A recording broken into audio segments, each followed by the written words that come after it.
Salut à tous, alors aujourd'hui on va parler de l'histoire du plus récent et du plus original des parcs Disney, il s'agit de Shanghai Disneyland.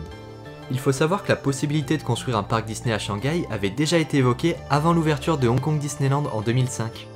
En choisissant un emplacement dans la ville nouvelle de Chuansha, qui se trouve au sud du district de Pudong, la Walt Disney Company pouvait assurer son futur parc d'une bonne fréquentation grâce aux nouvelles routes construites à proximité, avec un aéroport et de nombreuses possibilités d'extension pour le complexe dans le futur. C'est seulement le 10 janvier 2009 que Disney officialise le projet de Shanghai Disneyland, avec une proposition de construction au gouvernement chinois. Finalement, le début des travaux est annoncé pour novembre 2010.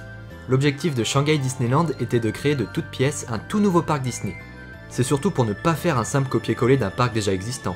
Il était hors de question de refaire la même erreur qu'avec Hong Kong Disneyland, qui manquait d'originalité à cause de sa construction trop similaire au parc de Californie. Shanghai Disneyland a donc été réfléchi pour rectifier cette image de copie, d'où son originalité. Le parc se caractérise comme le 6e complexe Disney du monde, mais c'est également le second complexe Disney situé en Chine, après Hong Kong Disneyland ouvert en 2005. La réalisation du complexe représente un coût total de près de 5 milliards d'euros, ce qui en fait actuellement le parc Disney le plus cher de l'histoire.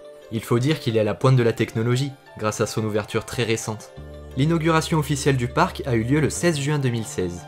La cérémonie d'ouverture a été présidée par Bob Iger, qui est le directeur général de la Walt Disney Company. Et au bout d'un mois d'ouverture seulement, le parc avait déjà accueilli près d'1 million de visiteurs. C'est énorme! Shanghai Disneyland s'étend sur 90 hectares, ce qui en fait le plus grand de tous les royaumes enchantés de Disney. En plus de ça, il dispose d'espaces supplémentaires pour s'étendre dans le futur. Il possède également beaucoup de nouveautés telles qu'un château totalement inédit qui s'inspire des différents contes Disney. Il y a également des attractions aquatiques, des landes totalement renouvelées, etc. Maintenant je vais vous parler en détail des 7 différents landes qui composent le parc. Dans ce parc, il n'y a pas l'habituelle rue principale nommée Main Street USA. Ici, la rue principale se nomme Mickey Avenue, et elle se différencie de Main Street USA parce que ce n'est pas une rue qui s'inspire des voies piétonnes typiques des villes du Midwest. Mickey Avenue s'inspire de Mickey's Toontown, et elle possède beaucoup de références à l'univers de Mickey Mouse, avec un style architectural qui mêle inspiration victorienne, style art déco et l'imaginaire. L'avenue rassemble des boutiques, des restaurants, des entreprises fictives et même des points rencontres avec les personnages Disney. Passons maintenant au land Gardens of Imagination.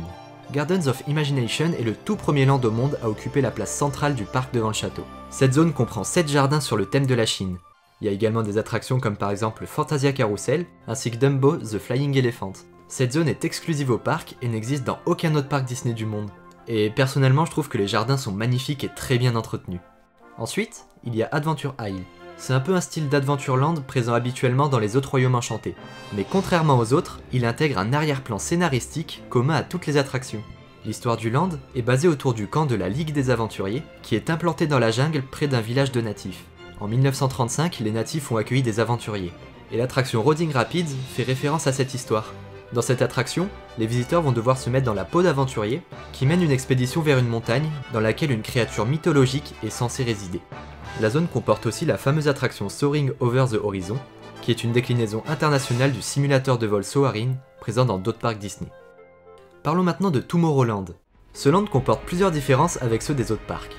Par exemple, au lieu d'avoir Space Mountain qui est habituellement présent, cette zone comporte l'attraction Tron Light Cycle Power Run, qui est exclusive au parc et qui est basée sur le film Tron l'Héritage. D'ailleurs, cette exclusivité a tellement eu de succès à Shanghai que Disney a prévu de la construire également à Walt Disney World en Floride, pour les 50 ans du parc en 2021.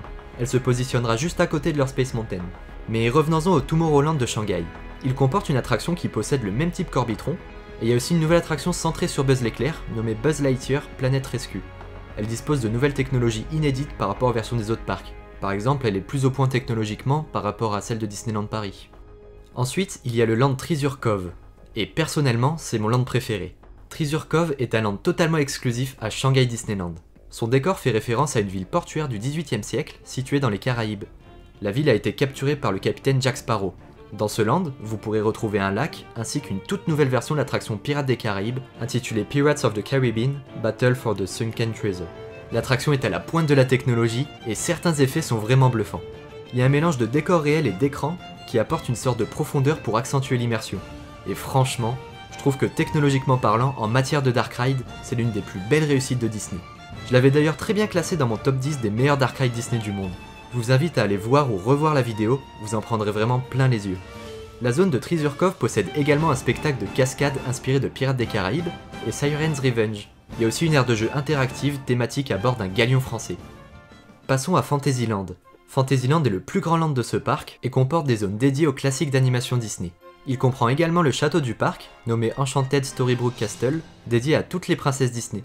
Il faut savoir aussi que le château est le plus grand de tous les châteaux des royaumes enchantés, et il comporte lui aussi plusieurs attractions, un restaurant et une boutique.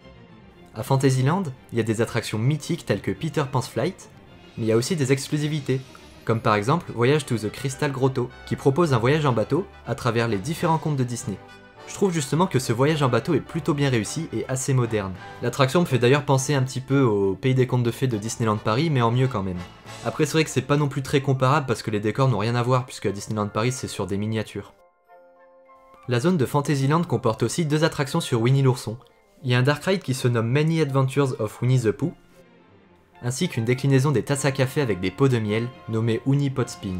Pour la petite parenthèse, je trouve ça assez dommage qu'en France on n'ait aucune attraction sur Winnie l'ourson. Pourtant c'est une licence assez populaire qui se trouve dans plusieurs parcs Disney. On va terminer le tour du parc avec Toy Story Land qui est un tout nouveau land basé sur la franchise Toy Story. Il a ouvert le 26 avril 2018. Les plans originaux de Shanghai Disneyland prévoyaient déjà ce land avec deux attractions, deux restaurants, un spectacle et une boutique. On peut retrouver un peu ce qu'on a dans notre Toy Story Playland français, avec une sorte de RC Racer et un Slinky Dog. Une fois la visite du parc terminée, quoi de mieux qu'un spectacle nocturne pour terminer la journée en beauté. Tout comme Disneyland Paris, Shanghai Disneyland possède un spectacle nocturne nommé Enid the Dream, A Nighttime Spectacular of Magic and Light. Il est présenté tous les soirs depuis l'ouverture du parc, et il s'agit d'un spectacle qui se base sur des projections vidéo sur le château. Il utilise également des lasers, des fontaines et des effets pyrotechniques. Le château de Shanghai a clairement été conçu pour accueillir ce type d'effets spéciaux, de par sa carrure très imposante. Le spectacle Enid the Dream met en vedette Mickey Mouse, que l'on peut voir voyager dans l'univers de plusieurs films Disney grâce à son imagination. Le spectacle dure une vingtaine de minutes, et une fois terminé, les visiteurs ayant réservé un séjour peuvent se diriger vers les hôtels de Shanghai Disneyland Resort. Il en existe deux, et ce sont tous les deux des hôtels 5 étoiles de grande qualité avec un service made in Disney. Tout d'abord il y a le Shanghai Disneyland Hotel, qui possède une architecture s'inspirant du mouvement Art Nouveau. On peut y retrouver des vitraux au plafond, ainsi qu'un motif musical floral accentué par une grande statue de Mickey Mouse conduisant les personnages dans un mini-orchestre. Il y a également des références aux croisières Disney Cruise Line. La clientèle de l'hôtel a la possibilité de se rendre au restaurant Lumiere's Kitchen par un escalier monumental éclairé par un grand luminaire suspendu. Situé à environ 15 minutes du parc à pied, ou moins si on prend le bateau ou le bus, Shanghai Disneyland se trouve directement à l'opposé de l'hôtel. Du coup l'hôtel offre des vues assez sympas sur le château du parc et ses feux d'artifice. Parlons maintenant du second hôtel qui rend hommage à Toy Story. C'est vraiment le premier hôtel à être entièrement consacré à Toy Story, et son architecture est semblable aux hôtels de catégorie Value qu'on peut retrouver notamment à Walt Disney World en Floride, avec des sculptures surdimensionnées au sein de son atrium. Il est très similaire à l'hôtel Disney's Art of Animation Resort, qui reprend également certains Disney Pixar comme Cars ou Nemo par exemple. L'hôtel dispose de deux sections de forme carrée nommées Sheriff Woody et Buzz l'éclair. D'ailleurs j'ai un secret assez intéressant à vous donner, l'hôtel vu du dessus ressemble au symbole de l'infini, puisque le symbole de l'infini ressemble au chiffre 8, qui est caractérisé comme le chiffre de la chance en Chine. Mais il s'agit également d'un hommage à Buzz l'éclair et sa phrase culte « Vers l'infini et au-delà ». L'entrée de l'hôtel ressemble à un carton déplié, permettant aux visiteurs de comprendre qu'il a totalement changé de taille. Ce dernier est d'ailleurs accueilli par des statues des personnages clés du long métrage d'animation. Les murs extérieurs sont couverts par le motif bleu avec des nuages que l'on retrouve dans la chambre d'Andy dans les deux premiers films. Maintenant que j'ai assez bien détaillé Shanghai Disneyland, je vais faire le point avec vous sur les qualités et les défauts du parc. Donc je vais faire ça à partir de mon analyse personnelle qui se base sur mon simple ressenti, parce que je n'ai pas encore eu la chance de me rendre sur place. Certaines personnes n'aiment pas du tout le parc de Shanghai, car ils le trouvent encore trop récent et sans âme. En gros ils le trouvent assez vide et sans histoire. C'est sûr que comparé à Disneyland Resort en Californie, qui a été inauguré par Walt Disney en personne, c'est complètement différent. Mais d'autres vont adorer Shanghai Disneyland grâce aux nouvelles technologies qu'il possède et grâce à son originalité. Avant d'exposer mon point de vue, j'ai mis un petit sondage en haut à droite pour que vous puissiez voter et me donner votre avis par rapport à ça. Vous pouvez également argumenter votre point de vue en commentaire. Alors personnellement, je pense que Shanghai Disneyland est un excellent parc avec de très bonnes exclusivités, des exclusivités tellement bonnes que certaines ont été dupliquées dans d'autres parcs grâce à leur succès. En plus de ça, il a su corriger pas mal de défauts que possédait Hong Kong Disneyland, rien que par son château totalement unique. D'ailleurs, le château de Hong Kong Disneyland a tellement été critiqué par son manque d'originalité que Disney a décidé de mettre en place une modification pour qu'il ait enfin sa vraie identité. Ensuite, par rapport à Shanghai, je suis assez d'accord sur le fait que le parc soit encore très jeune et qu'il manque encore de maturité. Mais rappelez-vous de ce que j'ai dit en début de vidéo. Le parc dispose d'espaces supplémentaires pour s'étendre dans le futur. Et avec la D23 2019, donc c'est un événement dans lequel Disney annonce des nouveautés pour les parcs, je suis certain que Shanghai va avoir le droit à de bonnes annonces pour pouvoir encore s'étendre et évoluer. De toute façon, je vous tiendrai au courant l'année prochaine, ou même plus tard si le parc reçoit des annonces intéressantes. En tout cas, moi j'aime beaucoup ce resort et j'espère pouvoir m'y rendre un jour pour le visiter. Rien que pour le land Treasure Cove qui est vraiment magnifique. Dites-moi aussi dans les commentaires si vous aimeriez visiter ce parc, ou bien si vous avez des préférences pour d'autres parcs dans le monde. Votre avis m'intéresse beaucoup. Pour réaliser cette vidéo, j'ai dû effectuer énormément de recherches. D'ailleurs, j'ai mis les sources Wikipédia que j'ai utilisées dans la description, pour ceux que ça intéresse. Et c'est vrai que j'aime beaucoup faire des vidéos sur l'histoire des parcs, des attractions. C'est très passionnant à réaliser.